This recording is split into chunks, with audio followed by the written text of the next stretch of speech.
Everyone, welcome to the last ANTS video solution. Full test 7 हो चुका है। मैं हूं आपका सीके सर और मैं लेके आया हूं आपके सामने फिजिक्स का वीडियो सोल्यूशन। ये आखिरी फुल टेस्ट था एएनटीएस का। आई होप कि आप सभी ने अच्छा किया होगा। और कितने मार्क्स आपके आ रहे हैं इस एएनटीएस में बहुत ज़्यादा मैटर करता है, क्योंकि जो मार्क्स आज तक हमने जो ऑब्जर्व किया है, जहाँ तक हमने देखा है, जो मार्क्स लास्ट के 1-2 टेस्ट में आते हैं, कहीं ना कहीं फाइनल मार्क्स उसी के आसपास वेरी करता है।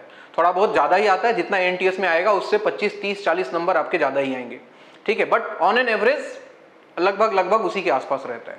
तो चलिए पहले कहानी शुरू करते हैं, बाकी बातें धीरे धीरे करते हैं हम लोग, ठीक है। स्टार्ट करते हैं हम लोग सबसे पहले क्वेश्चन नंबर 1 से। क्वेश्चन नंबर 1 सबसे पहले सेमीकंडक्टर का सवाल लॉजिक गेट से लिया हुआ है। बोल रहा है कि to get an output y equal to 1, इसका वैल्यू कितना होना चाहिए बच्चों? 1 होना चाहिए। From the circuit shown in the figure the input must be. अब इनपुट के लिए देखो ऑप्शंस दिए हुए हैं, ABC का वैल्यू क्या क्या हो सकता है, ये 4 ऑप्शन बना के दिया हुआ है। तो एक बार चेक करते हैं बारी बारी से, ठीक है। सिंपल सवाल है।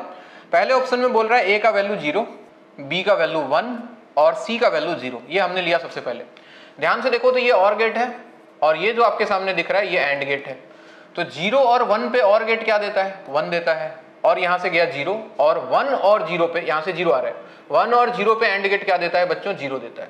और हमें आउटपुट क्या चाहिए? 1 चाहिए। मतलब ये ऑप्शन तो गलत हो गया, ठीक है। पहला ऑप्शन गया।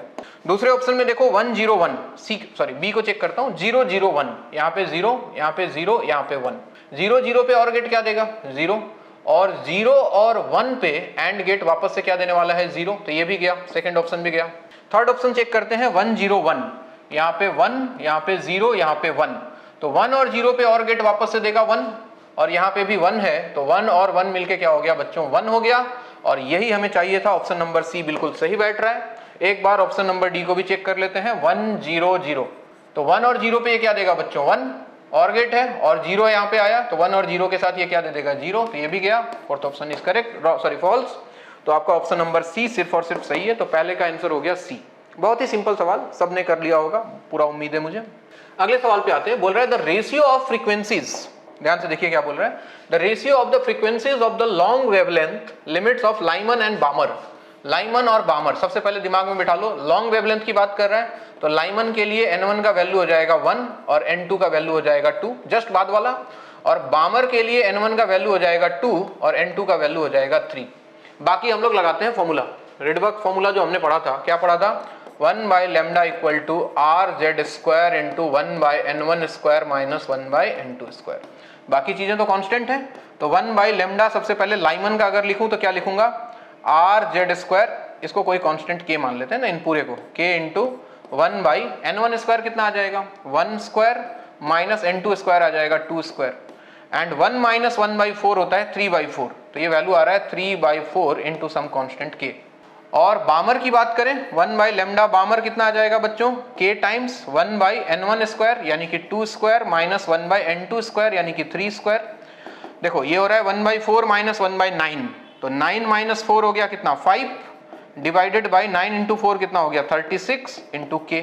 मुझे चाहिए लाइमन टू बामर, ठीक है। इसको इक्वेशन 1 मान लेते हैं, इसको इक्वेशन 2 मान लेते हैं। तो लाइमन टू बामर होने के लिए क्या करो? 2 को 1 से डिवाइड कर दो, ठीक है। 2 को 1 से डिवाइड करोगे तो लाइमन ऊपर चला जाएगा। 2 डिवाइडेड बाई 1 करोगे, इसको इसके नीचे लाओगे, लेमडा लाइमन ऊपर चला जाएगा, divided by lambda Balmer should be equal to 5 by 36 के, 5 बाई 36 के डिवाइडेड बाई करोगे 3 बाई 4 के, तो ये बन जाएगा 4 बाई 3 के, ऐसा कुछ आएगा। k से k गया, 4 से गया 9 और 9 इंटू 3 होता है बच्चों 27। तो ये वैल्यू आ रहा है 5:27। और अगर ऑप्शन चेक किया जाए तो ऑप्शन नंबर बी बिल्कुल सही बैठ रहा है। 5:27 is the answer. Again atomic structure यानी कि मॉडर्न फिजिक्स का ही एक सवाल, बढ़िया सवाल, सिंपल सवाल, ये भी आपसे बन गया होगा। अगला सवाल फिर से देखो मॉडर्न फिजिक्स का है। बोलोगे सर मॉडर्न फिजिक्स से इतने सवाल? मॉडर्न फिजिक्स सच में इंपॉर्टेंट है। मॉडर्न फिजिक्स के सवाल 4 से 5 सवाल तो रहते ही हैं। हम भी कोशिश करते हैं हर पेपर में 4 5 6, किस्मत अच्छा रहा तो 8 10 सवाल भी मिल जाते हैं कभी कभी। Modern physics is very important. तो अगला सवाल देखो मॉडर्न फिजिक्स है। इसके पहले एटॉमिक स्ट्रक्चर, सेमीकंडक्टर आ गया। अगला आया है फोटो इलेक्ट्रिक इफेक्ट का सवाल। क्या बोल रहा है एक बार सवाल पढ़ते हैं। बोल रहा है the maximum energy k max of photo electrons emitted in a photo electric cell is measured using lights of various frequency. ये न्यू है, फ्रीक्वेंसी दिया हुआ है। The graph in figure shows how k max varies with frequency, ठीक है। Frequency के साथ कैसे? आइंस्टाइन का इक्वेशन याद करो। आइंस्टाइन ने बताया कि टोटल एनर्जीज ऑफ फोटोन जो है वो किसके किसके इक्वल होगा, work function of metal surface plus kinetic energy. ठीक है, काइनेटिक एनर्जी को यहाँ पे फिलहाल के बोल रहे हैं, के मैक्स, काइनेटिक एनर्जी ना, इसको के मैक्स लिख देता हूँ, के मैक्स। तो यहाँ से एनर्जी को फ्रीक्वेंसी के टर्म में क्या लिख सकते हो, h nu equal to 5 plus k max. मुझे ग्राफ किसके किसके बीच का दिया हुआ है बच्चों, मुझे ग्राफ दिया हुआ है के मैक्स और फ्रीक्वेंसी के साथ, के मैक्स और फ्रीक्वेंसी के साथ, है ना। तो एक काम करो, के मैक्स को इधर रखो, 5 को इधर भेज दो, तो के मैक्स का वैल्यू कितना आ जाएगा, के मैक्स का वैल्यू आ जाएगा, ये उधर जाके बन जाएगा एच न्यू माइनस 5। अब ध्यान से देखो, ये तो कांस्टेंट है, तो अगर इसको y मान लो थोड़ी देर के लिए और इस न्यू को x मान लेते हो, तो इक्वेशन क्या बनने वाला है, y equal to mx minus c का ग्राफ बनेगा। और m स्लोप किसको रिप्रेजेंट कर रहा है, प्लैंक्स कांस्टेंट को, यानी कि स्लोप जो है यहाँ पे वो किसको रिप्रेजेंट कर रहा है बच्चों, h को, h मतलब प्लैंक्स कांस्टेंट। तो अगर यहाँ पे वैल्यू देखो क्या दिया हुआ था, the slope of the graph equals to, पहला बोल रहा है चार्ज ऑफ इलेक्ट्रॉन गलत, charge on mass ratio of electron गलत, work function of the emitter in the cell गलत, Planck's constant, option number D is correct. थोड़ा सा और अच्छा सवाल, लेकिन आसान सवाल फिर से, आई होप कि आपसे बन गया होगा।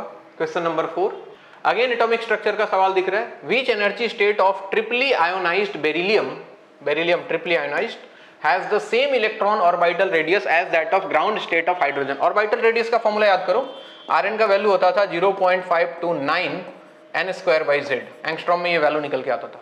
ठीक है, तो बोला कि ग्राउंड स्टेट ऑफ हाइड्रोजन के साथ बेरिलियम ट्रिपल प्लस का कौन सा एनर्जी लेवल का रेडियस बराबर होगा, तो दोनों को इक्वेट कर देते हैं। 0.529 ग्राउंड स्टेट ऑफ हाइड्रोजन मतलब 1 स्क्वायर, हाइड्रोजन का atomic number 1 should be equal to 0.529 into n square divide by beryllium के लिए कितना हो जाएगा, हाइड्रोजन हीलियम लिथियम बेरिलियम 4, यहाँ पे आ गया 4, ये दोनों उड़ गया, n स्क्वायर का वैल्यू आ जाएगा बच्चों, 4 को RHS भेज दोगे तो 4, यहाँ से n का वैल्यू आ रहा है 2, यानी कि सेकंड n का वैल्यू कितना आ गया 2, option number B is correct. Again easy सवाल बनना चाहिए, ये सब सवाल आपसे नहीं बना तो पाप लगेगा आपको। क्वेश्चन नंबर 5 बोल रहा है, in a hydrogen atom the electrons in the nth orbit, electron is in the nth orbit, it comes down to the first excited state. देखो बच्चों, फर्स्ट nth ऑर्बिट के लिए ठीक है, ये तो हो गया n, लेकिन फर्स्ट एक्साइटेड स्टेट का मतलब होता है n का वैल्यू 2 है। ठीक है, तो अगर इसको n2 मान लें, n2 का वैल्यू n है और n1 का वैल्यू 2 है, बाय एमिटिंग 10 डिफरेंट वेवलेंथ। अच्छा, नंबर ऑफ डिफरेंट वेवलेंथ कैसे निकालते थे, पॉसिबल स्पेक्ट्रल लाइंस कैसे निकालते थे, फॉर्मूला होता था n2 minus n1 permutation combination into n2 minus n1 plus 1 divided by 2। ठीक है, तो बोला इसका वैल्यू दिया हुआ है 10, n2 का वैल्यू हो गया n, माइनस n1 का वैल्यू हो गया 2 into n minus 2 plus 1 divided by 2 इधर आके इधर बन गया 20 इक्वल टू ये बन गया बच्चों n माइनस 2 इंटू ये देखो माइनस 2 प्लस 1 माइनस 1 यानी कि n माइनस 1। अब या तो क्वाड्रेटिक बना के सॉल्व करो या तो ऑप्शन बिठा के चेक करो, n की जगह 6 रखते हो तो 6 माइनस 2 4, 6 माइनस 1 5, 4 इंटू 5 20, सही बैठ रहा है। यहाँ से n का वैल्यू आ जाएगा बच्चों कितना 6, यानी कि option number A is correct. सही बात, बिल्कुल सिंपल सवाल ये भी। आगे बढ़ते हैं, क्वेश्चन नंबर 6 हम पहुंच गए सीधा अल्टरनेटिंग करंट के पास। अल्टरनेटिंग करंट में क्या बोल रहा है, the value of alternating EMF in the given circuit E will be. Alternating EMF ई का वैल्यू निकालना है, मतलब ई आरएमएस निकालना है, ध्यान रहे। और जो आपको दिया हुआ है, वी आर दिया हुआ है 80, वीएल दिया है 40, वीसी दिया है 100, ये सारे के सारे आरएमएस वैल्यू दिए हैं। अगर कुछ ना बोले तो आपके पास एक रिलेशन है, कौन ज्यादा है, देखो वीएल और वीसी में वीसी ज्यादा है, तो आपके पास रिलेशन क्या बनेगा, वी आरएमएस का स्क्वायर इक्वल टू क्या लिखोगे, वी आर का स्क्वायर प्लस वी आर का स्क्वायर प्लस यहाँ पे क्या आ जाएगा, देखो कौन बड़ा है, वीसी बड़ा है, तो ये वैल्यू बन जाएगा VC minus VL whole square. ठीक है, वैल्यू रख लो, तो वी आर एम एस का square is equal to V R कितना हो गया बच्चों, दिया हुआ है आपके सामने 80 square plus VC minus VL यानी कि 100 माइनस 40 कितना आ जाएगा 60 का स्क्वायर।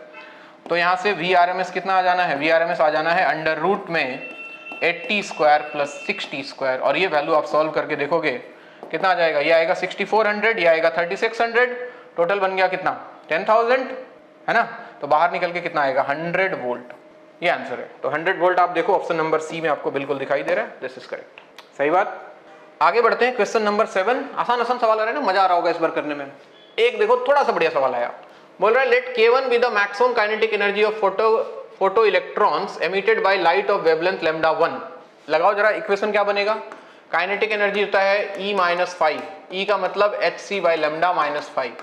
तो बोल रहा है कि K1 है कब, जब लैम्डा 1 है, hc by lambda 1 minus 5, equation 1। और K2 है कॉरस्पॉन्डिंग टू वेवलेंथ λ2, K2 है hc बाय λ2 माइनस 5 ये है, और साथ में दिया है λ1 इज 2 λ2, λ1 इज इक्वल टू 2 λ2, यानी कि ये वेवलेंथ जो है डबल है λ1, या फिर ऐसे बोल दो कि ये वेवलेंथ क्या है, आधा है λ2 का वैल्यू। तो K2 का वैल्यू कितना आ जाएगा, इसको रखोगे तुम λ2 को λ1/2 रखोगे तो 2 ऊपर चला जाएगा, 2 into hc by λ1 minus 5, equation number 2। अब आपसे पूछना चाह रहा है K1 और K2 में क्या रिलेशन बनेगा। सबसे पहले ये दिमाग में बिठा लो कि वेवलेंथ को आधा किया है, वेवलेंथ को आधा किया मतलब फ्रीक्वेंसी को डबल किया, फ्रीक्वेंसी डबल किया मतलब फोटोन का एनर्जी बढ़ गया, फोटोन का एनर्जी बढ़ गया तो लोगों के दिमाग में आता है कि सर अगर फोटोन का एनर्जी डबल कर दे तो क्या काइनेटिक एनर्जी डबल हो जाएगा। ध्यान से सुनना बात को, डबल नहीं होगा क्योंकि एक और फैक्टर आता है साथ में फाई, ठीक है, फाई, और फाई का वैल्यू क्या रहता है, कांस्टेंट रहता है बच्चों, ठीक है। अगर ये फाई नहीं होता तो लैम्डा को आधा करने से, फ्रीक्वेंसी को डबल करने से डायरेक्ट एनर्जी देखो डबल हो जाता, लेकिन अभी क्या है, एनर्जी जो है इसका डबल से थोड़ा सा ज्यादा आएगा क्योंकि फाई का वैल्यू कांस्टेंट होता है। तो दिमाग में एकदम फिक्स कर लो, अगर फ्रीक्वेंसी को डबल किया तो मैक्सिमम काइनेटिक एनर्जी का वैल्यू डबल से थोड़ा ज्यादा आएगा, और डबल से थोड़ा ज्यादा कहां पे देखो, यानी कि मैं बोल रहा हूं कि K2 का वैल्यू जो है वो ग्रेटर देन ट्वाइस K1 आएगा। अब ऑप्शन ढूंढ लो आप, ठीक है, K2 is greater then twice K1, पहला तो गलत है, गलत है, K1 ग्रेटर देन गलत है, यहां पे देखो K2 इज ग्रेटर देन, 2 को इधर लाओगे तो twice K1, option number C is correct. Frequency कभी भी डबल किया तो काइनेटिक एनर्जी डबल से ज्यादा, ठीक है। थोड़ा सा बढ़िया सवाल, थोड़ा सा, अगर ये सवाल आपसे बना है तो आप बिल्कुल सही जा रहे हो, आपका कॉन्सेप्ट बिल्कुल सही है। आगे बढ़ते हैं, अगला बोल रहा है when a plane electromagnetic wave travels in vacuum the average electric energy density, average electric energy density, energy per unit volume electric field का होता है बच्चों 1/4 एप्सिलॉन नॉट ई स्क्वायर, अगर इलेक्ट्रिक फील्ड दिया होता है ई नॉट का स्क्वायर, ये होता है। ऑप्शन देख लो आप कहां पे, डायरेक्ट फॉर्मूला पूछा है आपसे 1/4 epsilon naught E naught square. अगर मैग्नेटिक एनर्जी डेंसिटी की बात करता तो वैल्यू कितना आता, B naught square by 4 mu naught, ये, और दोनों को ऐड कर दोगे तो total energy density electromagnetic wave का बन जाता है इसका डबल या फिर इसका डबल, दोनों वैल्यू बराबर होता है, तो either 1/2 epsilon naught E naught square आता है या फिर B naught square by 2 mu naught आता है। ये टोटल एनर्जी डेंसिटी होता है, टोटल। तो हालांकि आपसे टोटल नहीं पूछा है, सिर्फ और सिर्फ आपसे पूछा गया है क्या, इलेक्ट्रिक एनर्जी डेंसिटी के बारे में। तो option number A is correct, ठीक। क्वेश्चन नंबर 9 बोल रहा है block floats in a liquid contained in a beaker, the beaker is placed on the floor of an elevator. अच्छा, इसको हमने एक एलिवेटर के फ्लोर पे रख दिया है। If the elevator descends with acceleration a, अच्छा एलिवेटर नीचे जा रहा है a से, और साथ में ये भी दिया है a is less then g, g से कम है, ठीक है। तो इसका इफेक्टिव एक्सेलरेशन कितना हो जाएगा बच्चों, mg माइनस ए, m इंटू जी माइनस ए ना, g माइनस ए, ओके।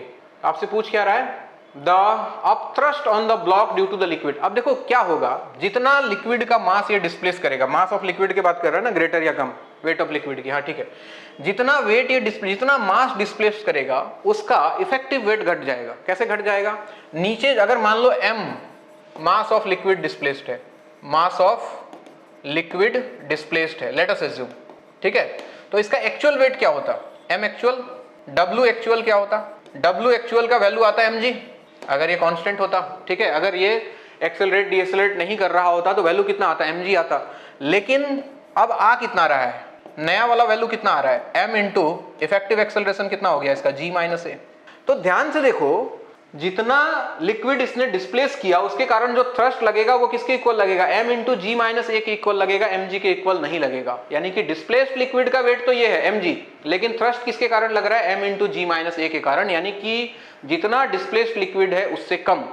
तो ऑप्शन पढ़ते हैं एक बार, is equal to the weight of liquid displaced गलत, इज ग्रेटर देन गलत, is less than the weight of the liquid displaced, ये वैल्यू आएगा। बात समझ में आ रही है, आगे बढ़ते हैं हम लोग। आइए जी बढ़ते हैं क्वेश्चन नंबर 10 की तरफ।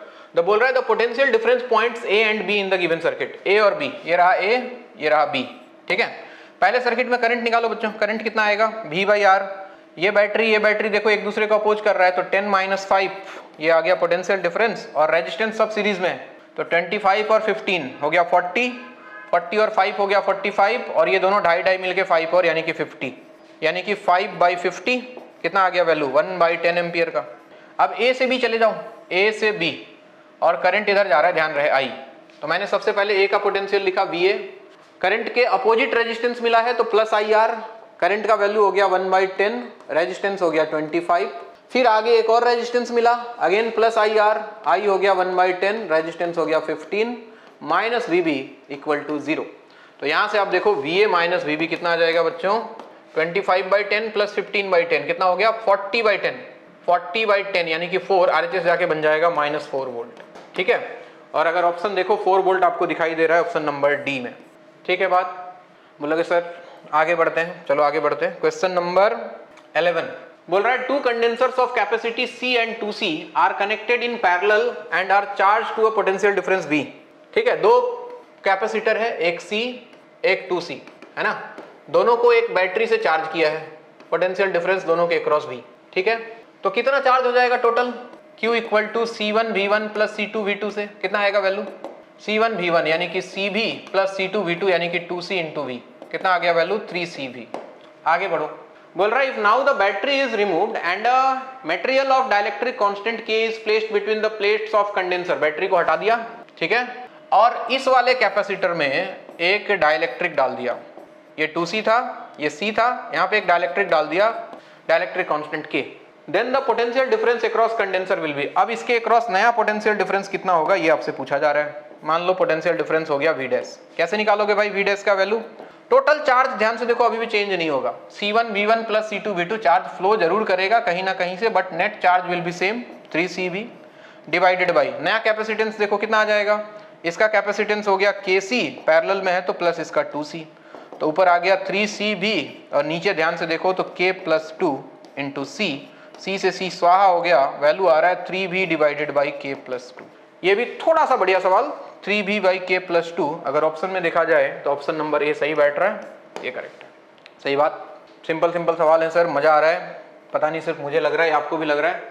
अगला देखो unit dimension, the dimension of specific heat, specific heat आपको याद हो Q इक्वल टू होता है MS डेल्टा T, होता है क्या, और यहाँ से स्पेसिफिक हीट का वैल्यू आएगा Q by M delta T।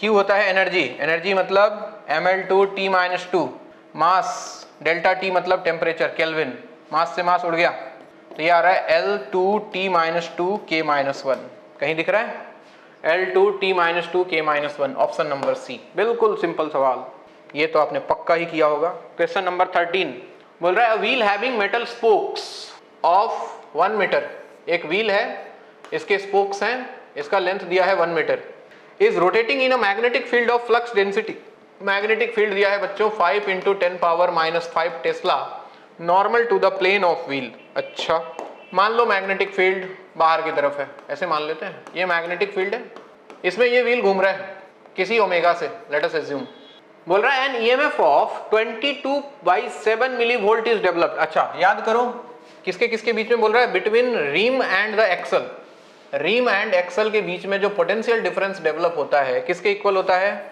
ये होता है बच्चों B omega R², radius R हो गया, डिवाइडेड बाई 2 के। तो EMF का वैल्यू दिया है देखो कितना 22/7 मिलीवोल्ट यानी कि इंटू 10⁻³ इक्वल टू, निकालना क्या है, the rate of rotation of wheel in revolution per second, यानी कि फ्रीक्वेंसी पूछ रहा है आपसे, रिवोल्यूशन पर सेकेंड है ना, तो B का वैल्यू आपको दिया हुआ है कितना 5 × 10⁻⁵, ओमेगा को मैं लिख लेता हूँ 2πf इंटू रेडियस हो गया कितना 1 मीटर, 1² डिवाइडेड बाई 2, तो ध्यान से देखो तो ये पाई से 22/7 तोड़ जाएगा है ना, कितना आ रहा है वैल्यू फ्रीक्वेंसी का, फ्रीक्वेंसी का वैल्यू आ जाएगा, ये 2 से ये 2 चला गया तो आपके पास आएगा 10⁻³ और 10⁻³ उड़ गया, तो यहाँ बचा 5 × 10⁻², 10⁻² इधर आके 100 बन जाएगा और नीचे 5 आ जाएगा, ये वैल्यू कुछ 20 हर्ट्ज के आसपास आएगा, 20 रिवॉल्यूशन पर सेकेंड, और ऑप्शन नंबर बी बिल्कुल सही दिखाई दे रहा है आपको, दिस इज करेक्ट। तो अगर आपने मैग्नेटिज्म का थोड़ा बहुत बेसिक्स पढ़ा होगा, इंड्यूस्ड EMF इन अ रोटेटिंग रॉड, ये उस वाले टॉपिक से आता है, induced EMF in rotating rod, वहां से अगर आपने नहीं पढ़ा तो कृपया जाके जरूर पढ़ें एक बार, ठीक है। चलिए जी आगे बढ़ते हैं क्वेश्चन नंबर 14 की तरफ। क्वेश्चन नंबर 14 में बोल रहा है in a Young's double slit experiment separation between 2 slits is 0.9, यानी कि स्मॉल d का वैल्यू दिया है बच्चों 0.9 mm मिलीमीटर में, and the fringes are observed 1 metre away, यानी कि कैपिटल D का वैल्यू आपको दे दिया है 1 मीटर, पहले डाटा लिख लेता हूं मैं, if it produces the second dark fringe at a distance of 1 millimeter from the central fringe, याद करो सेकेंड डार्क का पोजीशन, पहले nth डार्क का पोजीशन क्या होता है बच्चों 2n - 1 इंटू λd/2d, ये वैल्यू आएगा, तो यहाँ से अगर n का वैल्यू आप 2 रख देते हो तो सेकेंड डार्क का वैल्यू आ जाएगा 4 - 1 that is 3 lambda d divided by 2d। ठीक है, तो यहाँ से मुझे वेवलेंथ का वैल्यू पूछ रहा है, wavelength of the monochromatic source. तो लैम्डा का वैल्यू यहाँ से कितना आ जाना है, twice d into y2 divided by 3 capital D। अगर मैं वैल्यू पुट करूं 2 इंटू स्मॉल d का वैल्यू दिया है बच्चों 0.9 mm में है, मीटर में कन्वर्ट कर लेंगे 10 पावर -3। उसके बाद y2 का वैल्यू सेकेंड डार्क है तो इसका वैल्यू कितना आ जाएगा आपका दिया हुआ है at a distance of 1 millimetre, यानी कि 1 into 10 power -3 divided by 3 into capital D का वैल्यू दिया है बच्चों कितना 1 मीटर। अगर हम इसको सॉल्व करने जाएं तो 2 इंटू 9 18, यानी कि ये बन रहा है 1.8 divided by 3 into 10 to the power -6 metre में आ रहा है वैल्यू। आंसर देखो सारे के सारे नैनोमीटर में गिवन है, अगर इसको डिवाइड करूं बच्चों तो ये बन जाएगा 0.6 into 10 to the power -6 metre. Nanometre में कन्वर्ट करने के लिए 10 पावर -9 चाहिए, तो मैंने 1000 से मल्टीप्लाई किया और 1000 से डिवाइड कर दिया। तो अगर 1000 से मल्टीप्लाई कर दूं तो ये वैल्यू बन जाएगा 600 और 1000 से डिवाइड करोगे ऊपर जाके ये बन जाएगा बच्चों 10 पावर -9 मीटर, जिसको मैं लिख सकता हूँ 600 नैनोमीटर। और अगर ऑप्शन की तरफ देखा जाए तो ऑप्शन नंबर डी बिल्कुल सही बैठ रहा है, so option number D is correct. Question number 15 बोल रहा है a particle starts from rest at t = 0 and moves in a straight line with an acceleration as shown in figure. अच्छा, पहले यहाँ से कांस्टेंट फिर नेगेटिव एक्सेलरेशन यहाँ तक गया, ठीक है। The velocity of the particle at t = 2.5 second, यहाँ पे वेलोसिटी निकालना है। अच्छा, एक्सेलरेशन टाइम ग्राफ का एरिया क्या रिप्रेजेंट करता है, हम जानते हैं a = होता है dv/dt, तो a dt = dv, both side integrate कर दोगे तो ये बन गया एरिया और ये इंटीग्रेशन dv बन गया डेल्टा v, मतलब चेंज इन वेलोसिटी, यानी कि v final minus v initial equal to area under the curve. Area under the curve देखो ये पॉजिटिव ये निगेटिव, पॉजिटिव एरिया कितना आएगा 4 इंटू 1.5 और निगेटिव एरिया आ जाएगा बच्चों 2.5 माइनस 1.5, ये हो गया 1 और ये हो गया 2, तो -1 इंटू 2। तो v फाइनल निकालना है, v इनिशियल देखो स्टार्ट्स फ्रॉम रेस्ट, तो इनिशियल वेलोसिटी 0 हो जाएगा इक्वल टू 4 इंटू 1.5 6 माइनस 2, तो फाइनल वेलोसिटी कुछ 4 मीटर पर सेकंड के आसपास आएगा। ऑप्शन दिख रहा है आपको, यस ऑप्शन नंबर बी। बहुत ही सिंपल सवाल, ग्राफ बेस्ड। आगे बढ़े क्वेश्चन नंबर 16 पे, बोल रहा है the vector must be added to the vectors this and this so that the resultant vector is a unit vector along y axis. Unit vector along y axis का मतलब क्या, j cap, यानी कि resultant ये आना चाहिए और इसमें कुछ वेक्टर ऐड करना है। मान लो हमने वेक्टर ऐड कर दिया xi cap plus yj cap plus zk cap, ये हमने वेक्टर ऐड कर दिया, ठीक है। तो इसको ऐड करो, कितना बन जाएगा x + 1 + 3, यानी कि x + 4 i कैप, सही है। फिर देखो यहाँ पे y -3 + 6, तो 6 - 3 हो जाएगा 3, तो y + 3 j कैप, ठीक है। और z को ऐड करो -7 + 2, ये हो गया -5 + z, यानी कि z -5 into k cap should be equal to what, unit vector along y axis, यानी कि j कैप। तो यहाँ से देखो i का कोई कोफिशिएंट तो है नहीं, तो x + 4 शुड बी 0, मतलब x का value -4। y + 3 should be equal to 1, क्योंकि y का कोफिशिएंट यहाँ पे j का कोफिशिएंट 1 है, तो y + 3 = 1, यहाँ से y का वैल्यू आ जाएगा -2 और y z के साथ क्या है z -5 should be equal to 0, यहाँ से z का वैल्यू आ जाएगा 5, यानी कि -4i cap -2j cap plus 5k cap, option number B बिल्कुल आपको सही दिखाई दे रहा है। सिंपल सा सवाल वेक्टर से, लगभग हर चैप्टर से सवाल पूछे गए हैं। 17 देखिए, बोल रहा है 60 kg block is suspended by 2 cables as shown in figure, the ratio of T1 and T2। आ जाओ फ्री बॉडी डायग्राम बनाते हैं। ये 60 है तो ये एंगल 30 और ये 30 है तो ये एंगल 60 बच्चों, ठीक है। तो T1 के दो कंपोनेंट, एक ऊपर T1 cos 30 और एक इधर T1 sin 30। सिमिलरली T2 के दो कंपोनेंट, T2 के एक ऊपर की तरफ T2 cos 60 और एक इधर की तरफ T2 sin 60, और ब्लॉक में नीचे तो mg लगी रहा है। अब जो बचा वो है बैलेंसिंग, आइए बैलेंस कर ले। सबसे पहले इन दोनों को इक्वेट करो, तो T1 sin 30 should be equal to T2 sin 60। sin 30 1/2, sin 60 is √3/2, 2 से 2 स्वाहा, T1 equal to T2 √3, equation number 1, ठीक है। तो रेशियो ऑफ टेंशन पूछा था ना, देखो आंसर यहीं से आ गया, T1 एंड T2, तो यहाँ से T1/T2 कितना आ गया बच्चों, √3:1। आगे जाने की जरूरत नहीं है, एग्जैक्ट वैल्यू भी निकाल सकते हो दूसरे वाले इक्वेशन को सॉल्व कर रहे, लेकिन आपसे फिलहाल सिर्फ और सिर्फ रेशियो पूछा गया है, आंसर विल बी √3:1। सही बात, कुछ करने की जरूरत नहीं है, इससे सिंपल सवाल तो है ही नहीं पेपर में। The speed of projectile at its maximum height is half of it's. ये तो सवाल न जाने कितनी बार पूछा गया है। बोला कि एक प्रोजेक्टाइल को v से फेंक दिया u से थीटा से, ठीक है, तो ये वाला जो कंपोनेंट है u cos थीटा ये हमेशा कांस्टेंट रहता है और मैक्सिमम हाइट पे ऊपर वाला वेलोसिटी 0, तो यहाँ वेलोसिटी सिर्फ और सिर्फ u cos थीटा ही रहेगा। तो बोल क्या रहा है, मैक्सिमम हाइट पे जो प्रोजेक्टाइल का वेलोसिटी है, स्पीड है u cos theta, that is equal to half of its initial speed. Initial speed इसका कितना है u से u कैंसिल हो गया, cos theta equal to half, तो थीटा का वैल्यू कितना आ जाएगा बच्चों, 60 degree. Very simple question, 60 degree. Question number 19 तो बोल रहा है body is thrown horizontally from the top of a tower of height 5 metre. ये देखो, ये 5 मीटर हाइट का एक टावर है, यहाँ पे एक बॉडी है, इसको हॉरिजॉन्टली फेंक दिया, कितने से, from the it touches the ground at a distance of 10 metre. अब ये कहाँ जाएगा, यहाँ से ऐसे आएगा, तो जहाँ आया बोला कि ये 10 मीटर दूर है, ठीक। The initial velocity of the body, u का वैल्यू निकालना है। कैसे निकालोगे बच्चों, देखो यहाँ से यहाँ तक जाने में इसको टाइम कितना लगा पहले निकाल लेते हैं। टाइम होता है under root twice h by g, तो अंडर रूट ट्वाइस h कितना दिया है 5 डिवाइड बाई जी 10 ले लेता हूँ, ठीक है, उड़ गया, ये वैल्यू 1 सेकेंड आ रहा है। और जानते हैं हॉरिजॉन्टल रेंज जो होगा, distance equal to speed, horizontal velocity u, horizontal direction में कोई एक्सेलरेशन तो है नहीं, इंटू t, ये दिया हुआ है 10 इक्वल टू u, टाइम आ गया कितना 1 सेकेंड, तो u का वैल्यू कितना आ गया बच्चों 10 मीटर पर सेकेंड। ऑप्शन नंबर सी। बहुत ही आसान सवाल है, आई होप कि आपको मजा आ रहा होगा। ये सारे सवाल आपने किए होंगे। In an elastic collision the initial kinetic energy is equal to final kinetic energy. पहला ही ऑप्शन सही लग रहा है मुझे, तो आगे पढ़ लेते हैं।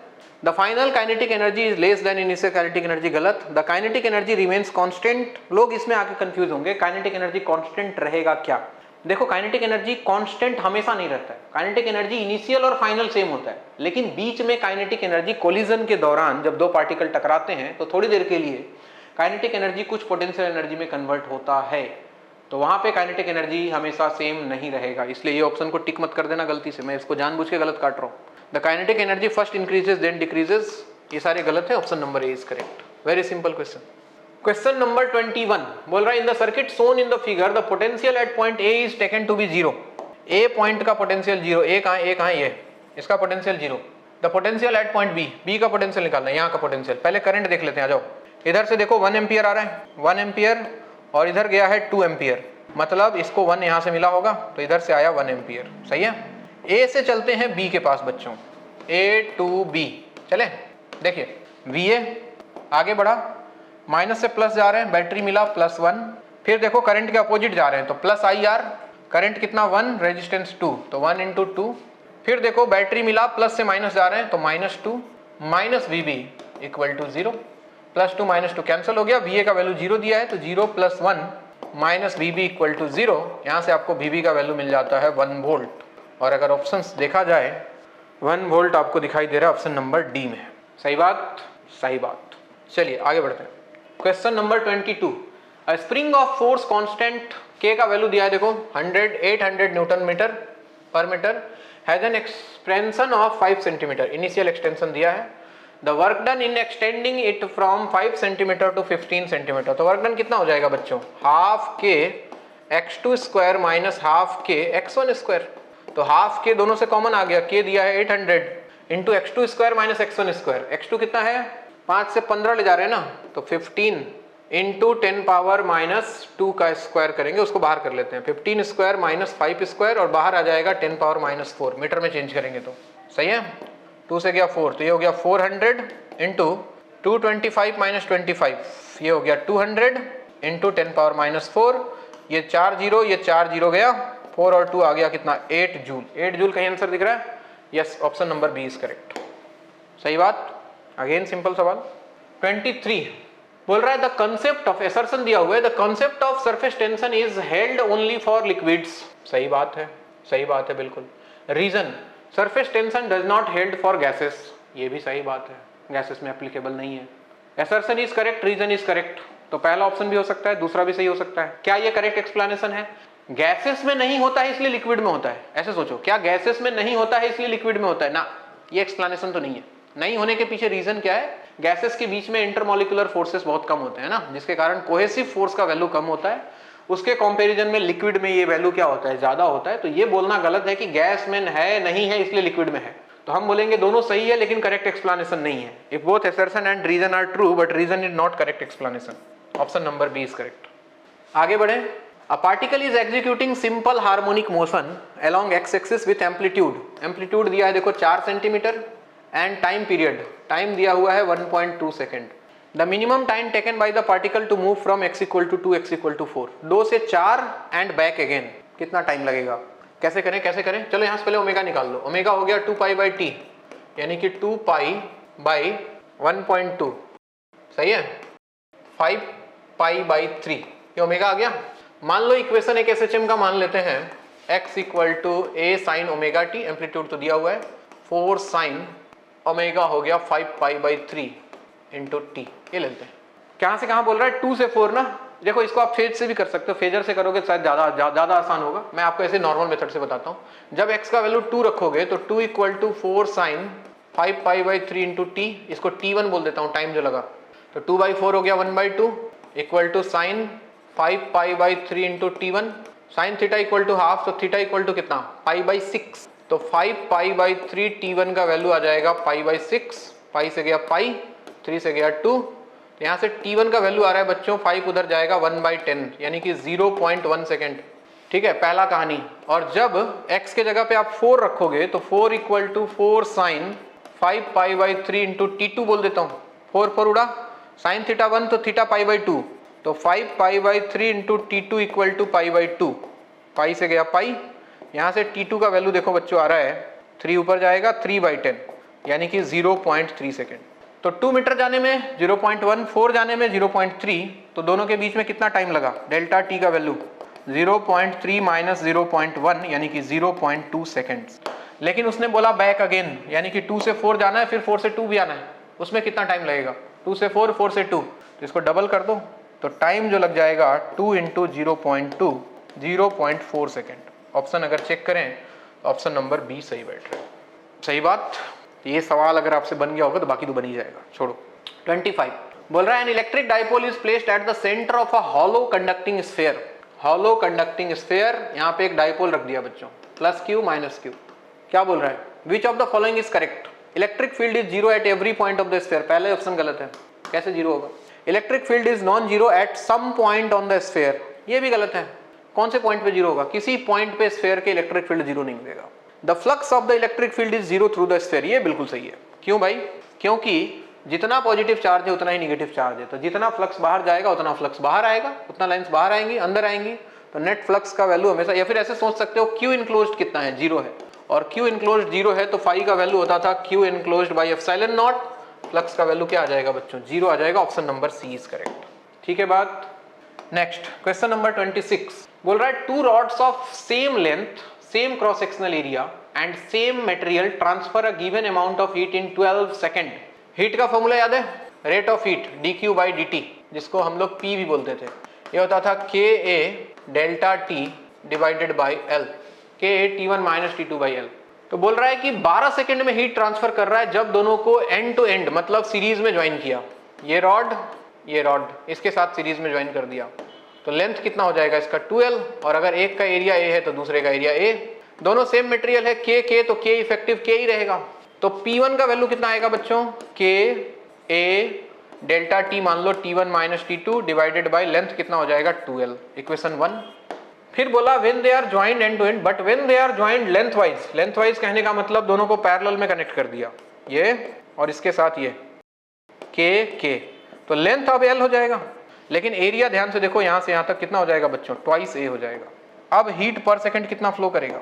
dq बाई dt अब कितना आएगा? P2 बोल देता हूँ इसको, P2 कितना आ जाएगा? k तो k ही रहेगा, एरिया हो गया twice a into delta t divided by length हो गया l। अब अगर ध्यान से देखो तो कहानी समझ में आती है। क्या समझ में आ रहा है सर? ये जितना है इसको अगर 4 से मल्टीप्लाई करोगे ना तो इसके बराबर आएगा।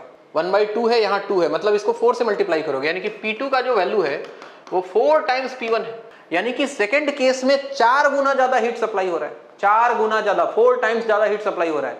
यानी कि जो काम पहले वाले में 12 सेकंड में हुआ था वो काम कितने सेकंड में हो जाएगा? 12/4, 4 गुना ज्यादा हीट सप्लाई कर रहा है, तो 12/4 कितना टाइम लगेगा? 3 सेकंड में required amount of heat will be transferred. बात समझ में आई? थोड़ा सा बढ़िया सवाल, थोड़ा सा। नेक्स्ट ये ब्लॉक तो कर ही लिया होगा आपने। 3 blocks of masses m1, m2 and m3 are connected by massless string as shown in the figure on a frictionless table. They are pulled with a force T3 equal to 40 Newton. m1 दिया, m2 दिया, m3 दिया, tension T2 कितना होगा? T3 पहले निकालो, पहले लिखो T3 equal to mass into acceleration. Net force कितना दिया है आपको? T3 40, पूरे को सिस्टम मान लो, मास टोटल कितना हो गया? 10 प्लस 6 16, 16 प्लस 4 कितना हो गया? 20 इंटू एक्सेलरेशन। तो कॉमन एक्सेलरेशन आ गया बच्चों 2 मीटर पर सेकेंड स्क्वायर आया। अब T2 निकालना है, इसको एक सिस्टम मान लेते हैं। तो T2 इक्वल टू क्या लिखोगे? m1 प्लस m2 इंटू ए, m1 प्लस m2 यानी कि 10 प्लस 6 इंटू एक्सेलरेशन कितना है? 2, 16 इंटू 2 कितना आ गया? 32 न्यूटन। बहुत ही सिंपल सा सवाल, ऑप्शन नंबर डी। ठीक। 28 बोल रहा है conducting loop of resistance R and radius small r has it centre at the origin of the coordinate system, जैसा कि दिखाई दे रहा है। In a magnetic field induction भी, ये मैग्नेटिक फील्ड लाइंस है लूप के प्लेन के parallel. When it is rotated about y axis through 90 degree, y axis के अबाउट 90 डिग्री से घुमा दें, द नेट चार्ज फ्लोन। याद करो चार्ज फ्लोन क्या होता था? चार्ज फ्लोन होता है बच्चों delta phi divided by resistance, resistance R is resistance, change in flux divided by resistance of the loop. तो चेंज इन फ्लक्स मतलब phi2 माइनस phi1 या phi1 minus phi2 divide by R। Initial flux कितना है? देखो initial flux कितना है? b है cos theta, तो b तो b है, एरिया लूप का हो जाएगा पाई r स्क्वायर, ठीक है, इनटू कॉस थीटा कितना बच्चों? मैग्नेटिक फील्ड इधर, एरिया वेक्टर इसका बाहर, थीटा 90 है, सही बोल रहा हूं? तो कॉस 90 माइनस, अब इसको अगर तुम घुमा दोगे 90 डिग्री से घुमाने के बाद क्या बन जाएगा? b, एरिया तो सेम रहेगा पाई r स्क्वायर, इनटू जब ये 90 से घूम जाएगा तो इसका एरिया वेक्टर इधर, मैग्नेटिक फील्ड भी इधर, दोनों के बीच का एंगल 0 यानी कि cos 0 डिवाइडेड बाय रेजिस्टेंस, ठीक है। तो ये वाला टर्म देखो 0 हो गया, तो आपके पास चार्ज फ्लोन जो निकल के आएगा वो आएगा, मैग्नीट्यूड अगर ले लो तो b पाई r स्क्वायर cos 0 1 हो जाएगा डिवाइड बाई r। अब आपसे पूछ रहा है कि इज डायरेक्टली प्रोपोर्शनल टू, किसके प्रोपोर्शनल है? b टू द पावर -1 के, गलत, r के, गलत, स्मॉल r स्क्वायर के, yes, option number C is correct. ठीक है बात, चलिए आगे बढ़ते हैं क्वेश्चन नंबर 29 में। 29 बोल रहा है in a certain organ pipe 3 successive resonance frequency are observed at 425, 595 and 765 hertz, ठीक है। अगर इनका रेशियो देखो आप f1:f2:f3, तो ये वैल्यू आएगा 425:595:765। और अगर इस रेशियो को आप सॉल्व करके देखो तो ये वैल्यू कुछ निकल के आ रहा है 5:7:9 से। इसका मतलब ध्यान से देखो कंसेक्यूटिव ऑड नंबर्स आ रहे हैं ना, 5, 7, 9, यानी कि ये जो फ्रीक्वेंसीज है ऑड मल्टीपल है किसके? फंडामेंटल फ्रीक्वेंसी के। तो फंडामेंटल फ्रीक्वेंसी यानी कि जैसे अगर इसको मैं उठा लूं तो मैं क्या लिख सकता हूं? 5 times v divided by 4l, l हो गया लेंथ, क्लोज ऑर्गन पाइप है, should be equal to how much? 425 के इक्वल होना चाहिए। मुझे निकालना क्या है? Length of the pipe. तो लेंथ का वैल्यू कितना आ जाएगा बच्चों? लेंथ का वैल्यू आ जाएगा 5 into v divided by 4 into 425। Solve करके देखते हैं। 5 इंटू वी दिया हुआ है आपको, speed of sound in air 340 divided by 4 into 425। ध्यान से देखो तो ये बन रहा है 15 और 2 1700, और ये भी बन रहा है 1700, यानी कि वैल्यू 1 आएगा, 1 मीटर के आसपास आएगा। बिल्कुल option number B is correct. ठीक। क्वेश्चन नंबर 30 बोल रहा है 10 liters of a liquid 10 liters of a liquid of a specific heat 0.2 has same thermal capacity। Thermal capacity बच्चों याद करो, हीट कैपेसिटी या थर्मल कैपेसिटी होता है मास इंटू स्पेसिफिक हीट। अब वॉल्यूम दिया है तो मास को लिख सकते हो density into volume into specific heat, है ना। Same thermal capacity as that of 20 liters of liquid, दोनों को इक्वेट कर दो, यानी बराबर है, यानी कि ρ1 v1 s1 should be equal to ρ2 v2 s2। आपसे क्या पूछ रहे हैं? Find ratio of their densities. तो ρ1 बाई ρ2 का वैल्यू आ जाएगा v2 s2 by v1 s1। v2 दूसरे वाले का वॉल्यूम कितना है 20, स्पेसिफिक हीट कितना है 0.3, पहले वाले का वॉल्यूम कितना है 10, स्पेसिफिक हीट कितना है 0.2। ये उड़ा, ये पॉइंट से पॉइंट गया, 2 से 2 गया, ये वैल्यू आ रहा है 3:1। Option number A is correct. सही बात। आगे बढ़ते हैं। क्वेश्चन नंबर 31 बोल रहा है the internal energy of an ideal gas during isothermal expansion. याद करो बच्चों, इंटरनल एनर्जी का फॉर्मूला होता है F/2 nRT, टेम्परेचर का फंक्शन होता है ना। और आइसोथर्मल का मतलब क्या है? टेम्परेचर कांस्टेंट है, और टेम्परेचर कांस्टेंट है तो इंटरनल एनर्जी भी क्या रहने वाला है? कांस्टेंट रहने वाला है, ना तो बढ़ेगा ना तो घटेगा। Option number C is correct. बिल्कुल सिंपल सवाल। आगे बढ़ते हैं क्वेश्चन नंबर 32 की तरफ। 32 में बोल रहा है the equiconvex lens shown in the figure has focal length f। इसका फोकल लेंथ बच्चों f दिया हुआ है, ठीक है। What will be the focal length of each half if the lens is cut along AB। अगर ऐसे काट दे तो मतलब बोल रहा है इसको काट के अगर ऐसा वाला लेंस बना दे, एक आधा ये एक आधा ये ऐसा, तो मान लेते हैं कि इसका फोकल लेंथ f डैश है, इसका भी फोकल लेंथ f डैश है। हमने क्या पढ़ा था 1/f इक्विवेलेंट इक्वल टू, अगर दोनों को मिला दे तो 1/f1 प्लस 1/f2 ये लगा दो। f इक्विवेलेंट कॉम्बिनेशन के बाद f है और दोनों का फोकल लेंथ हमने f डैश मान लिया है ना। तो 1/f इक्वल टू क्या आ गया 2/f डैश, और यहाँ से देखोगे आपको f डैश का वैल्यू आता है 2f। याद रखना बच्चों, याद रखना, कभी भी लेंस को बीचों बीच आधा काट दें तो फोकल लेंथ डबल हो जाता है, तो इसका आंसर हो जाएगा ट्वाइस f।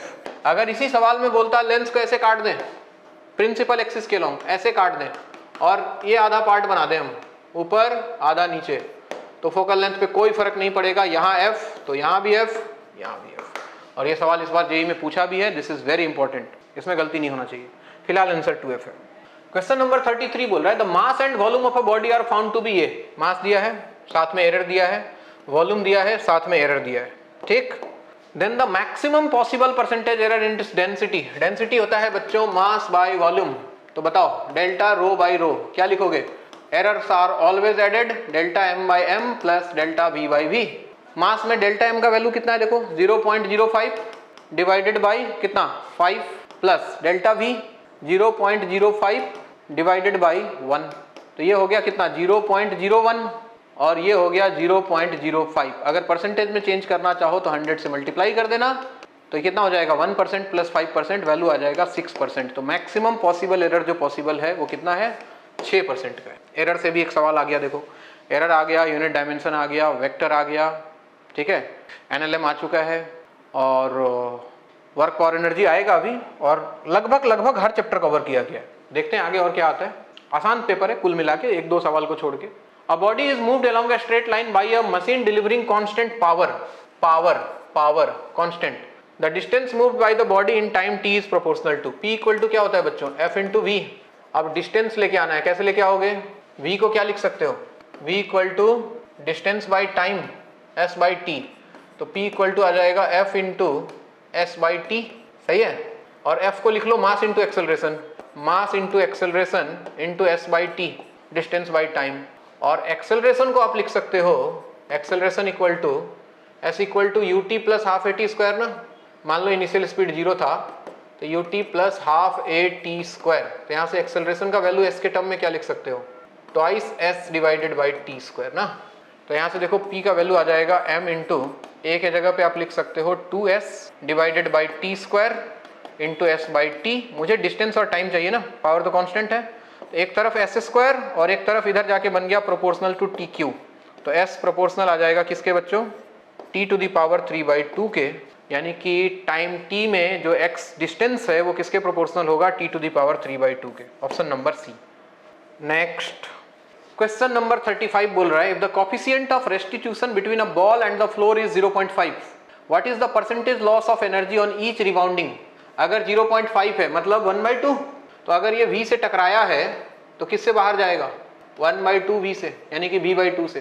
तो इनिशियल काइनेटिक एनर्जी कितना बच्चों half m v square, final kinetic energy कितना हो जाएगा हाफ एम v/2 का स्क्वायर, यानी कि एक 1/4 बाहर आएगा, k इनिशियल बाई 4 बोल सकते हैं, है ना। तो देख के समझ में आ रहा है कितना लॉस हुआ। कैसे निकालते हो परसेंटेज लॉस, परसेंटेज लॉस निकालोगे k इनिशियल माइनस के फाइनल, यानी कि k initial by 4 divided by k initial into 100%। तो 1 माइनस 1/4 कितना हो गया 3/4, k इनिशियल कैंसिल हो जाएगा इंटू 100%, 4 से गया 25 इंटू 3 वैल्यू आ जाएगा कितना 75%। तो ऑप्शन देख लो, percentage loss of kinetic energy आ जाएगा 75% का, ठीक है बात। नेक्स्ट क्वेश्चन नंबर 36 बोल रहा है when a solid sphere rolls without slipping ratio of its kinetic energy. Kinetic energy क्या होता है half m v square of translation, sorry kinetic energy of translation, kinetic energy of translation, ठीक है, to its total energy. Total energy क्या होगा इसका, total energy होगा kinetic plus मतलब ट्रांसलेशनल प्लस रोटेशनल, यानी कि half m v square kinetic translational हो गया plus half I omega square हो गया इसका रोटेशनल, यानी कि half m v square plus half into I. Solid sphere के लिए मोमेंट ऑफ इनर्शिया होता है बच्चों 2/5 mr स्क्वायर और प्योर रोलिंग में आप ओमेगा को लिख सकते हो v बाई आर, तो ये बन जाएगा v square by r square. R square उड़ गया, 2 से 2 उड़ गया, तो 1 by 2 m v square plus यहाँ पे आ रहा है 1 बाई 5 एम वी स्क्वायर, और ये मिलके बन गया 5 plus 2 7 by 10 m v square. तो मुझे निकालना है दोनों का रेशियो, यानी कि half m v square divided by 7 by 10 m v square. M v square स्वाहा, 10 ऊपर जाएगा, 1 बाई 2 इंटू 10 बाई 7, 2 से गया 5, ये वैल्यू आ रहा है बच्चों 5:7 के। तो आंसर दिख रहा है आपको ऑप्शन नंबर डी में 5:7। सही बात, सिंपल सवाल अगेन। 37 बोल रहा है, 2 satellites A and B go round a planet in circular orbits having radii 4r। सबसे पहले तो ध्यान दो, कोई प्लैनेट के आसपास जो सैटेलाइट घूमता है किसी r रेडियस पे, तो उसका जो ऑर्बिटल स्पीड होता है vo, that is inversely proportional to root r, under root GME by r ये वैल्यू आता है। तो बोला कि एक का रेडियस 4r, दूसरे का r है, एक का स्पीड 3 भी है, तो दूसरे का कितना होगा? तो आप क्या लिख सकते हो, v1 बाई v2 जो होगा वो अंडर रूट इनवर्सली प्रोपोर्शनल है r2 बाई r1 के इक्वल आ जाएगा। r2 का वैल्यू दिया है r, r1 का वैल्यू है 4r, ये उड़ गया, ये वैल्यू आ रहा है 1 बाई 2, तो v2 का वैल्यू आ जाएगा बच्चों कितना, 2v1, यानी कि 2 टाइम्स v1 कितना है 3v, तो वैल्यू कितना आ जाएगा 6v। और ऑब्वियस सी बात है, रेडियस अगर कम होगा तो स्पीड बढ़ जाएगा, आंसर आ गया 6v, 6 times the speed of first satellite. Okay, let's move to another question, question number 38। देखो आसान सवाल है, थोड़ा फास्ट जा रहा हूँ, ये सारे सवाल आपसे बन गए होंगे, ऐसा मैं मान के चल रहा हूँ, नहीं बना तो मार खाओगे सब। आखिरी एनटीएस है, आखिरी एनटीएस में जितना बढ़िया स्कोर करोगे मेन एग्जाम में उतना ही अच्छा स्कोर होगा, इसलिए ये एग्जाम बड़ा सीरियसली लेना था। Let's move to question number 38। बोल रहा है, the electrical conductivity of a semiconductor increases when electromagnetic radiations of wavelength shorter than 2480। देखो थ्रेशोल्ड वेवलेंथ दिया हुआ है, as incident, the energy gap कितना हो जाएगा? तो एनर्जी गैप हमने क्या पढ़ा है, ई का value hc by lambda, lambda minimum रख दो, कितना आ रहा है लैम्डा मैक्सिमम, सॉरी, तो hc को लैम्डा देखो नैनोमीटर में दिया है, तो hc का वैल्यू रख दो आप 1240, अगर नैनोमीटर में है तो, डिवाइड बाई 2480, 0 से 0 उड़ा, 124 से गया 2, ये आ रहा है 1/2 इलेक्ट्रॉन वोल्ट में, इसका मतलब 0.5 electron volt is the energy gap. Option number C is correct, 0.5। Question number 39 बोल रहा है, light of 2 different frequencies whose photons have energies 1 and 2.5 electron volt respectively successively illuminate a metal surface whose work function is 0.5 electron volt. The ratio of the maximum speed, देखो E का value होता है बच्चों 5 plus kinetic energy, तो kinetic energy हो गया E minus 5, तो K1 by K2, kinetic energy मतलब half m v square.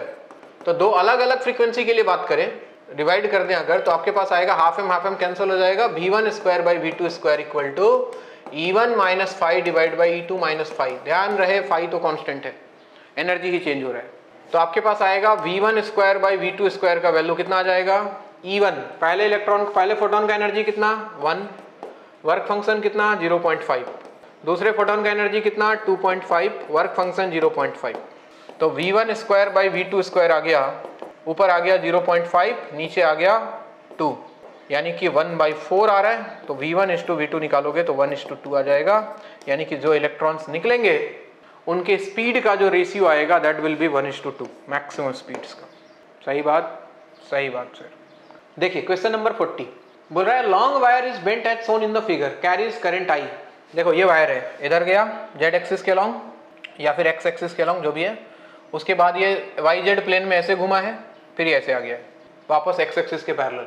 If the radius of the semicircular portion is a, the magnetic field at the center of the semicircle, magnetic field यहाँ पे, इसको मान लेते हैं 1, इसको मान लेता हूँ 1, इसको मान लेता हूँ 2, इसको मान लेता हूँ 3। डायरेक्शन देख लेते हैं पहले। देखो ये वायर ऐसे ना, ऐसे अंदर जा रहा है, इसके कारण नीचे, ये वायर में करंट बाहर आ रहा है, इसके कारण भी मैग्नेटिक फील्ड नीचे, तो इसका और इसका तो नीचे मतलब माइनस के कैप, ऊपर जेड है माइनस के कैप, और ये इसके लिए लगाओ कर्ल रूल, करंट के डायरेक्शन में उंगलियों को कर्ल करो, अंगूठा अंदर जा रहा है, अंदर मतलब नेगेटिव एक्स एक्सिस, और ये दोनों देखो सेमी इनफाइनाइट वायर है, तो इन दोनों के कारण मैग्नेटिक फील्ड, मैं लिख रहा हूं नेट मैग्नेटिक फील्ड का वैल्यू है ना, इसके और इसके कारण एक का निकाल के 2 से मल्टीप्लाई कर रहा हूं, सेम डायरेक्शन में है।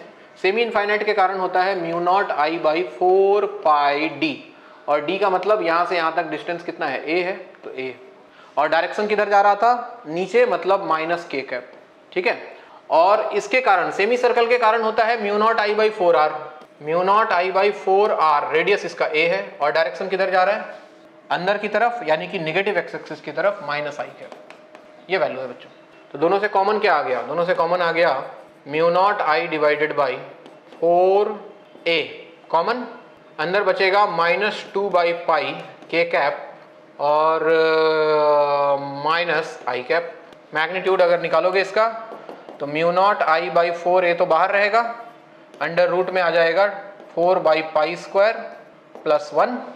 तो एलसीएम लेके पाई को बाहर कर लो तो बाहर आ जाएगा mu naught I divided by 4 pi a, अंदर में आ जाएगा बच्चों 4 plus pi square.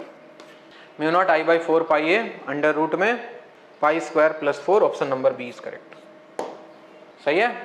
Question number 41 की तरफ चलते हैं। क्वेश्चन नंबर 41 बोल रहा है if the ratio of intensities of two waves causing interference be 9:4। Intensity का रेशियो दिया है बच्चों I1:I2 कितना गिवन है 9:4, और हम जानते हैं कि इंटेंसिटी प्रोपोर्शनल होता है एम्पलीट्यूड के स्क्वायर के। सही बात। तो मैं ऐसा भी लिख सकता था यहाँ पे A1 square divided by A2 square is equal to what 9:4। तो यहाँ से आपको एम्पलीट्यूड का रेशियो मिल जाएगा बच्चों A1 बाई A2 आ जाएगा कितना 3:2 के इक्वल। तो आपसे बोल रहा है the ratio of the resultant maximum and minimum intensities. तो आप जानते हो कि मैक्सिमम और मिनिमम का जो रेशियो होगा वो किसके इक्वल आ जाएगा, that will be equal to A1 plus A2 whole square divided by A1 minus A2 whole square. तो A1 plus A2 whole square आप लिख सकते हो 3 plus 2 square divided by 3 minus 2 का स्क्वायर। तो 5 स्क्वायर होता है बच्चों 25 और नीचे 1 स्क्वायर आएगा 1। तो ये रेशियो कुछ निकल के आएगा 25:1, option number C is correct. A convex lens of focal length 40 centimeter, convex lens, focal length है 40 centimeter, is in contact with a concave lens of focal length 25 centimeter. Concave lens, ये concave lens, इसका focal length है negative होगा, concave lens है तो -25 centimeter। ठीक है। The power of the combination, combination का पावर कितना होगा बच्चों, सबसे पहले इसका पावर कितना, या फिर दोनों का इक्विवेलेंट फोकल लेंथ निकाल के कर सकते हो, आपकी इच्छा है जैसे करो। इसका पावर आ जाएगा 1/f यानी कि 1/40, सेंटीमीटर में बदलना है, सेंटीमीटर में, मीटर में बदल लेना 10 पावर -2। तो ये वैल्यू आएगा 100/40। 100/40 का मतलब हो गया 2.5 डायोप्टर, और इसका पावर ये P1 है, इसका पावर लिखोगे P2 तो ये आ जाएगा तुम्हारा 1/-25 इंटू 10⁻²। तो ये वैल्यू आएगा कुछ 100/25 4 डायोप्टर के आसपास। तो इक्विवेलेंट पावर सिंपली ऐड कर सकते हो आप P1 प्लस P2 लेंसेज के केस में, तो 2.5 और -4, ये वैल्यू आ जाएगा -1.5 डायोप्टर। ठीक है। दोनों का अलग अलग पावर निकाल के हमने सिंपली क्या किया, ऐड कर दिया, ऑप्शन नंबर ए। चलिए 2-3 सवाल और है वो भी खत्म करें। बोल रहा है a gas expanded from volume V0 to 2V0। ये दिख रहा है थर्मोडायनेमिक्स का सवाल आ गया। Under 3 different processes, process 1 is isobaric. हाँ जी, ये वाला जो प्रोसेस है ये आइसोबारिक है। आइसोबारिक में क्या होता है बच्चों, प्रेशर कांस्टेंट होता है। क्योंकि आंसर ऑप्शन में देखो इंटरनल एनर्जी नजर आ रहा है ना। प्रोसेस 2 आइसोथर्मल है, प्रोसेस 3 एडियाबेटिक है। Delta U1 delta 2 due to delta change in internal energy, तीनों प्रोसेस में कंपेयर करना है आपको। प्रेशर कांस्टेंट है, प्रेशर कांस्टेंट मतलब PV इक्वल टू nRT याद करो। अगर प्रेशर कांस्टेंट हो गया तो वॉल्यूम प्रोपोर्शनल हो गया टेम्परेचर के, और यहाँ वॉल्यूम बढ़ रहा है, तो अगर वॉल्यूम बढ़ेगा तो टेम्परेचर भी बढ़ेगा, और टेम्परेचर बढ़ेगा तो इंटरनल एनर्जी बढ़ेगा। इंटरनल एनर्जी बढ़ने का मतलब इंटरनल एनर्जी पॉजिटिव आने वाला है। इंटरनल एनर्जी बढ़ने का मतलब चेंज इन इंटरनल एनर्जी क्या आएगा, टेम्परेचर बढ़ने का मतलब है इंटरनल एनर्जी बढ़ेगा, और इंटरनल एनर्जी बढ़ने का मतलब है कि चेंज इन इंटरनल एनर्जी जो है वो पॉजिटिव आएगा। सुनते जाना। दूसरा वाला जो प्रोसेस है, ये वाला प्रोसेस, ये है आइसोथर्मल, टेम्परेचर कांस्टेंट। और टेम्परेचर कांस्टेंट बच्चों तो internal energy constant, change in internal energy 0। ये डेल्टा U1 था, ये डेल्टा U2 था। और तीसरा जो प्रोसेस है ये एडियाबेटिक है। एडियाबेटिक में अगर वॉल्यूम बढ़े, एक्सपांसन हो, अगर वॉल्यूम इंक्रीज करे तो टेम्परेचर घटता है। टेम्परेचर घटेगा तो इंटरनल एनर्जी घटेगा। इंटरनल एनर्जी घटने का मतलब चेंज इन इंटरनल एनर्जी क्या हो जाएगा बच्चों, नेगेटिव हो जाएगा। तो अगर आप ध्यान से सोचो, यहाँ पॉजिटिव है, यहाँ 0 है, यहाँ नेगेटिव है, तो सबसे ज्यादा चेंज इन इंटरनल एनर्जी आएगा 1 में, फिर 2 में, और फिर 3 में, क्योंकि वो नेगेटिव है। आई बात समझ में। Second last question, question number 44, magnetism and matter. देखो यही बचा हुआ था, ये भी आ गया। किसके लिए, रिलेटिव परमेबिलिटी कंपेयर करना है। पैरामैग्नेटिक के लिए जानते हो आप म्यू आर का वैल्यू ग्रेटर देन 1 होता है। डायमैग्नेटिक के लिए म्यू आर का वैल्यू, म्यू आर होता है बच्चों 1 plus zeta, 1 plus susceptibility zeta जिसको बोलते हो। अब डायमैग्नेटिक के लिए जीटा निगेटिव होता है तो 1 माइनस समथिंग, तो mu r less than 1। Paramagnetic के लिए जीटा 1 से जस्ट बड़ा होता है तो mu r 1 plus something greater than 1। और फेरोमैग्नेटिक के लिए इसका वैल्यू बहुत ज्यादा होता है तो 1 प्लस बहुत ज्यादा यानी कि mu r much greater than 1। ठीक है, उसके बाद बोल रहा है equimolar mixture of substances, one paramagnetic and other diamagnetic. अगर पैरामैग्नेटिक डायमैग्नेटिक दोनों एक साथ है तो एक के लिए 1 से कम आएगा, एक के लिए 1 से ज्यादा आएगा, तो वो डिपेंड करता है वैल्यू क्या होगा। हालांकि इतना दूर जाने की जरूरत नहीं है, 1 से कम भी हो सकता है, 1 से ज्यादा भी हो सकता है, अपना आंसर इससे मिल जाएगा। P का 2, Q का 1, P2Q1, P2Q1 यहां दिख रहा है, और R3 P2Q1 R1 ये गलत, P2Q1 R3 ये देखो option number D is correct. ठीक है, तो फिलहाल देखो S का आंसर क्या दिया हुआ है, 2 दिया हुआ है, म्यू आर ग्रेटर देन 1, कम भी ज्यादा भी वो डिपेंड करता है ना अगर मिक्सचर है तो। फिलहाल अपना आंसर तो मिल गया option number D. And question number 45 में again match the column, an electromagnetic wave form given by E equal to, ये दिया हुआ है आपको बना के, इक्वेशन बना के दिया हुआ है। ठीक है, propagates in space, the quantities associated with this waveform mentioned in column 1 are to be matched with the corresponding values in column 2. Speed क्या होता है बच्चों, ओमेगा बाई के। ओमेगा कितना दिख रहा है, टी के साथ क्या है देखो, बाहर 2 पाई चल रहा है ना, तो 2 pi by 10 to the power -8 ये हो गया ओमेगा, डिवाइड बाई के का वैल्यू हो गया 2 पाई डिवाइडेड बाई 3, जेड के साथ जो है 2 पाई बाई 3, ये उड़ गया, ऊपर जाएगा 3 और वो ऊपर जाके 10 पावर 8 मीटर पर सेकेंड। तो बोल रहा था 10 टू द पावर 8 मीटर पर सेकेंड के फॉर्म में बताना था, तो 3 बच गया, तो P का आंसर हो गया 2। उसके बाद बोला वेवलेंथ। ठीक है, K का वैल्यू होता है बच्चों 2 पाई बाई लेमडा, यानी कि लेमडा का वैल्यू होगा 2 पाई बाई K, तो 2 पाई डिवाइडेड बाई K ये रहा 2 पाई बाई 3, ये उड़ जाएगा, ये वैल्यू आएगा 3 यानी कि Q का भी 2। अब देखो ऑप्शन यहाँ से मिल जाए शायद, P2Q2